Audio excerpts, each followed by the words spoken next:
Hello guys, and welcome back to ChatCraft, which sounds really derpy when you say it, but that's what I'm calling the video series for now. Since last time I have finished digging down the spiral staircase. I can actually show you that. Not that it's particularly interesting, but down, thank you. It now goes down to bedrock level. Didn't find anything interesting, no caves, no diamonds, no anything. I used up some of the iron to make some iron picks and some axes and a shovel. I got some redstone, so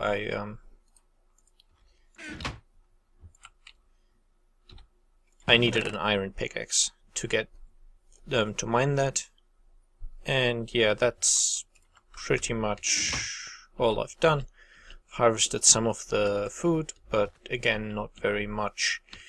And what I'm doing today is I'll probably go burning through these axes. And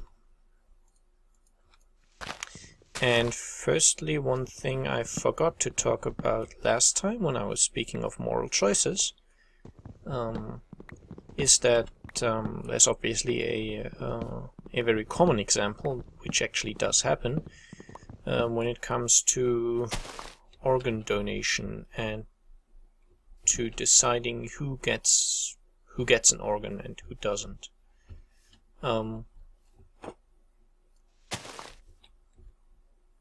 Because there is a vast number of people which require organ transplants to live, like a new liver, new heart, new kidneys, new lungs, all that.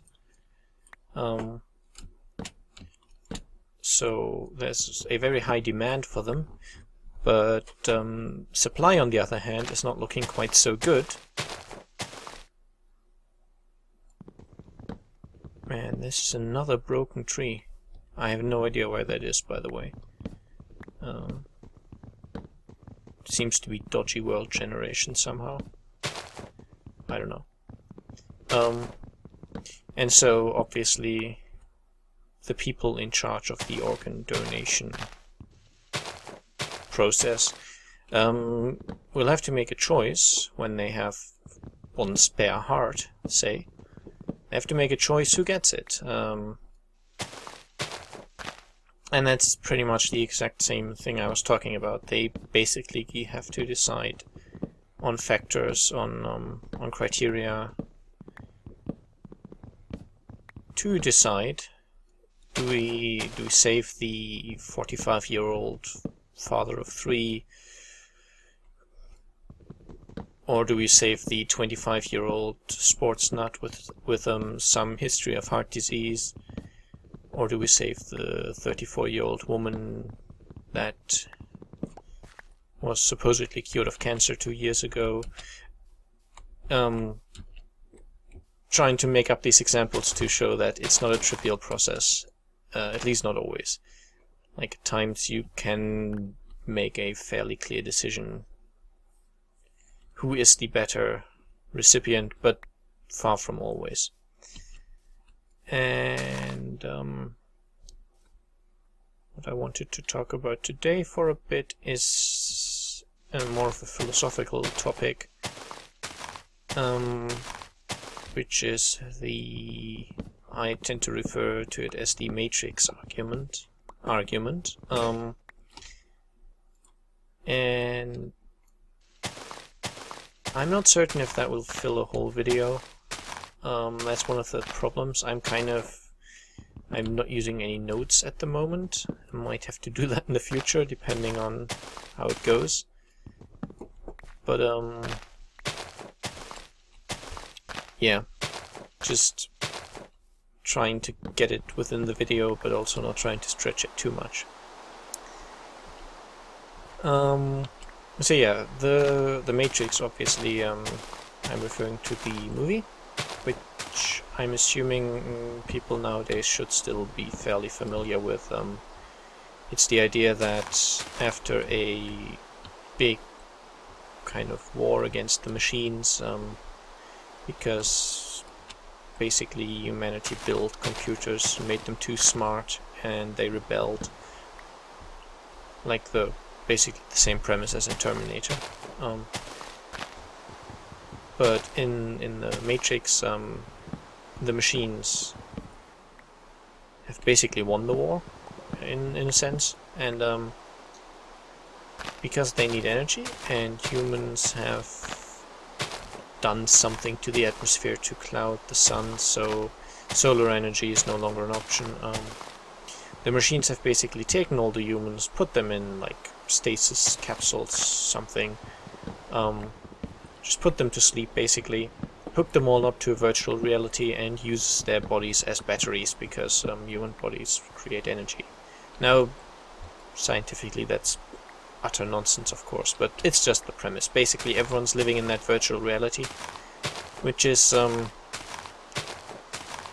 indistinguishable from a proper reality. And that's kind of the philosophical point, that everything we know about reality we extrapolate from what our senses tell us. When we sit on a chair, we feel there's pressure,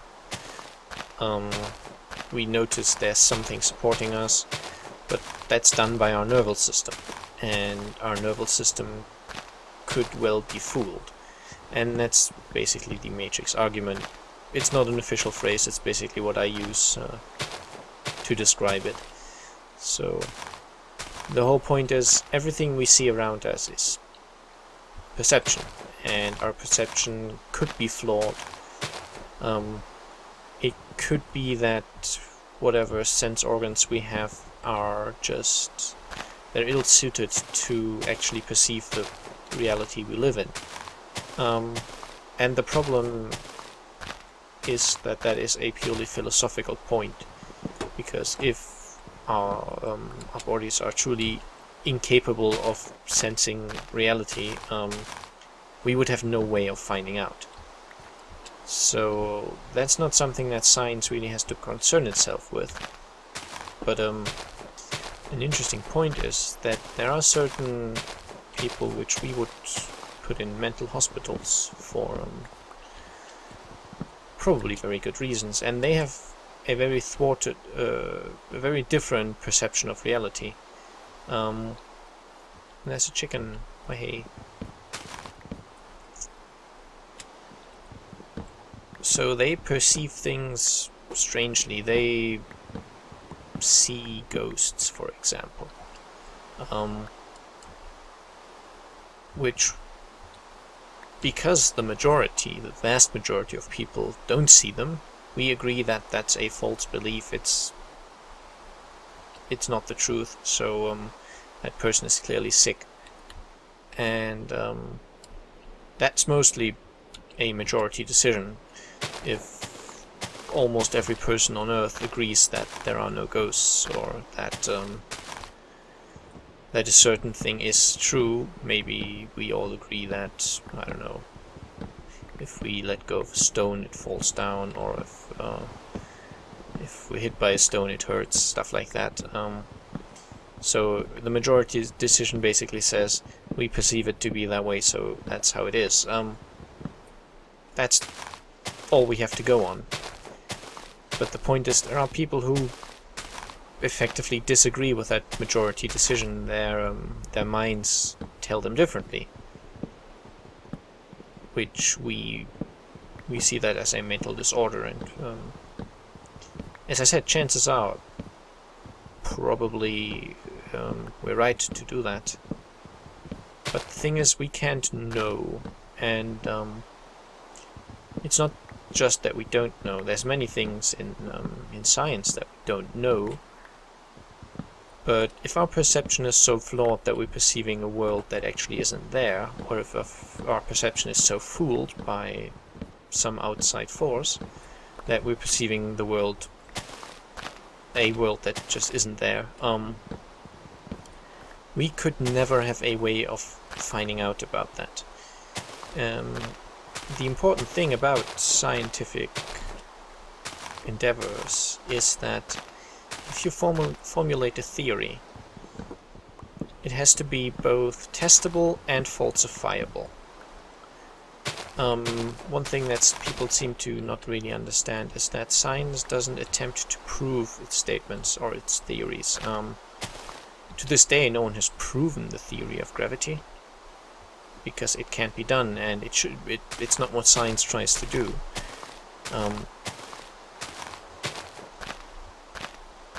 And the whole point, well, I'll probably be going more to the scientific thing in another video, but the whole point about the matrix argument is that by its nature it can't be disproven, and any scientific theory would have to be disprovable rather. And for the matrix argument, there is no observation in our world that could convince us that it is not true, or rather that would prove it wrong, because anything that happens could just be something that we are told is happening by whoever's controlling the matrix. And yeah, as I said, it's indistinguishable for us whether evidence against that theory is coming from reality or just coming from our false perception of reality. I'm probably gonna leave this chicken for a while.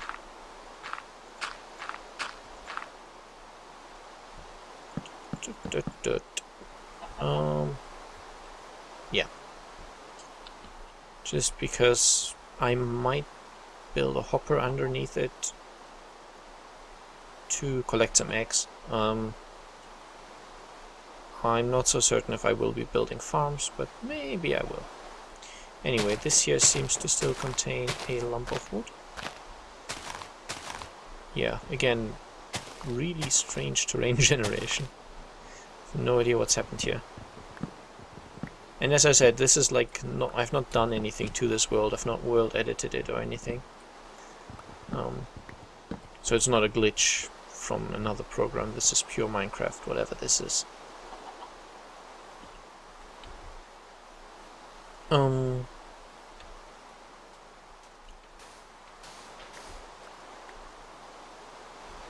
By the way, one thing which I kind of said last time, that there's not much point in suggesting what you want me to do. In some way there is.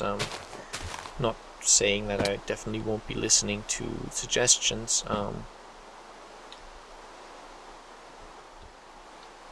And I remember I wanted to close this off, so that's why I did have it closed off. But this will work. Obviously, if you have a particularly cool idea for a build, feel free to tell me, and if you want, you can also make a video about it and post that. And I will definitely be checking those out and considering them, but in general, just like small things, design things, nothing major.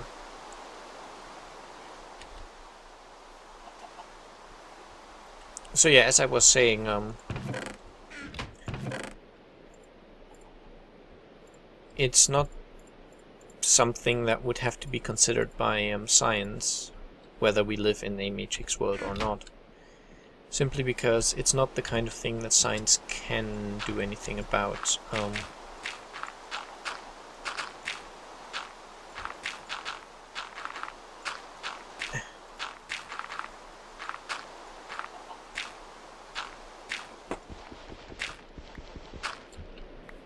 There we go.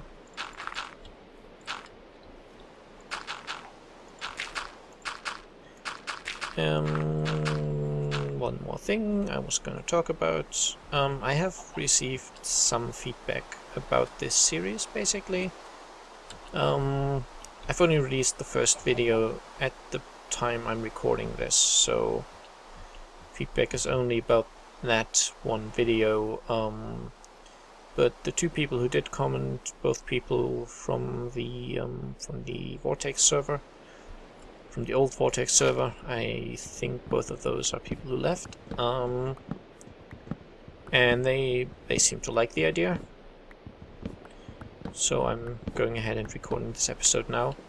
The thing is, as I said, some topics are slightly shorter, like the stuff I was discussing today. I feel in some ways I would repeat myself if I were to go on talking about it. Maybe one point that wasn't quite clear is that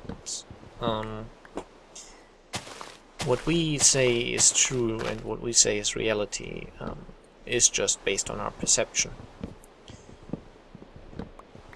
Like what color things are, that certain things are the way they are, that, I don't know, a bird has feathers, that if I move my pen over a piece of paper, writing occurs, and all that stuff.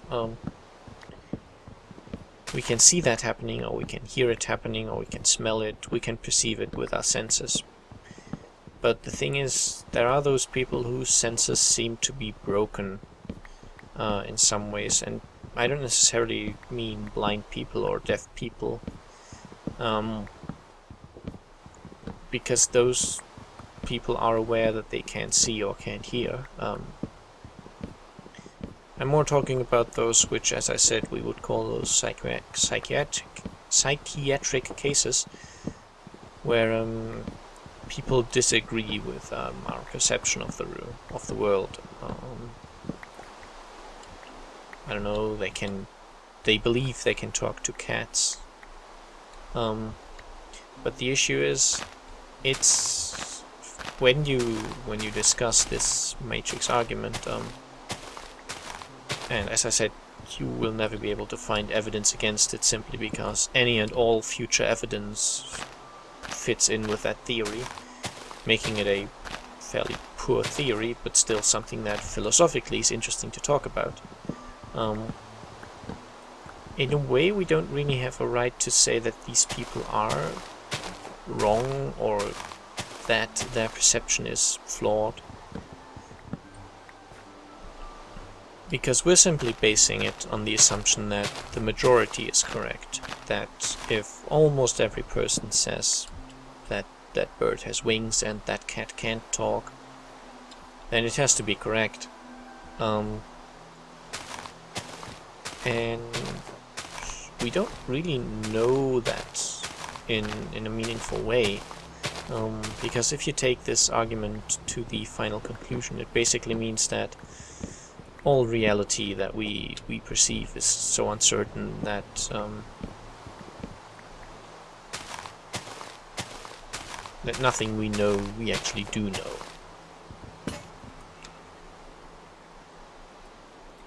The problem about this whole argument, however, I mean, it's interesting from a theoretical point. You can talk about it and it seems interesting, but the problem is it doesn't get you anywhere. It's in no way a useful thing. You don't draw conclusions from it as such. Like if you're saying if that's true, then everything we know is uncertain, and perhaps we're wrong imprisoning or, well, locking up those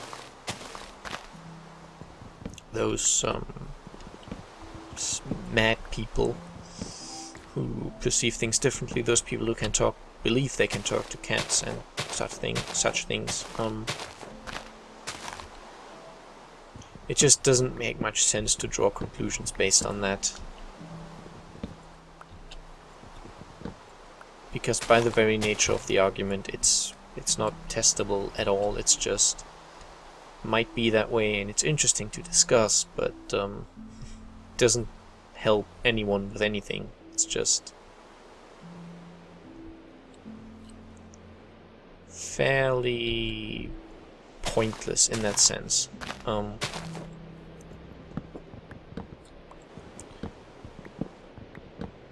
It's, yeah, as I said, it's just an interesting thought, but you shouldn't expect too much serious discussion arising from this point, just because in interesting subjects to my mind, rather ones that maybe have a little impact on our lives, shouldn't be so easily dismissible. It's like So what if we're all living in the Matrix? So what? And what if we don't? It just doesn't... It's not meaningful. Our perception is the only thing we have to go on. We don't have anything else. So if our perception is flawed, that doesn't get us anywhere. So the best thing is to assume it isn't, and to assume that if almost every human agrees the cat can't talk, let's just go with it and say it can't talk. Just because the alternative is completely pointless. It takes purpose away from everything and anything, and you're left with nothing, because there's no way to know anything about the world as it actually is if we assume our perception to be so deeply flawed. And as I said, that's one of the reasons it's not a scientific theory at all. It's just an interesting little thought, maybe calling in question the entire existence of the world. But as I said, it just doesn't get you anywhere. It's not terribly constructive. Might as well talk about, I don't know, the purpose of the color orange or something like that. It doesn't have meaning, really. And that's obviously another point that is often made kind of in a similar way, that because we can't share another person's perception, we can only perceive our own perception, obviously. So an example that is commonly used there is that of colors.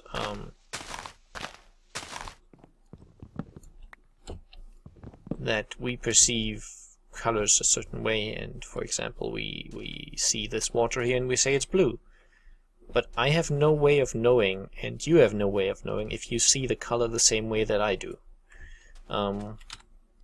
It might be that the color looks completely different in your mind, like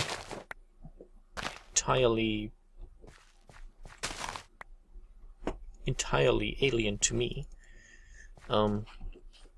But we would have no way of comparing our perceptions, because we've both been told that this, whatever it looks like to you, is blue.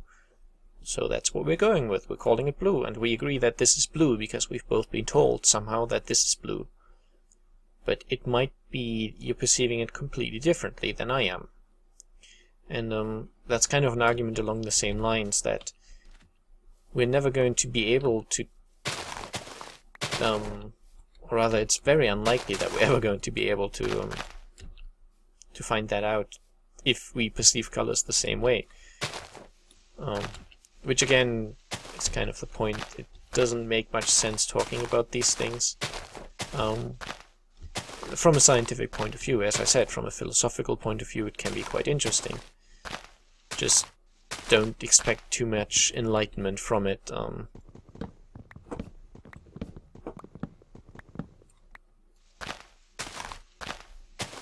But just something maybe interesting or fun to consider the next time. I don't know. If saying anything is a proven fact. Just remember, you might be imagining the entire thing. You might be completely alone and just imagining all the other people and all the other events to kind of not feel as lonely. It's possible. It's just not very useful. And yeah. I'm guessing that's all I'm going to say right now. I'm going to record the next episode back to back with this one. So, but you will obviously have to wait a day or two before it's released. So I'll be seeing you then. Bye bye.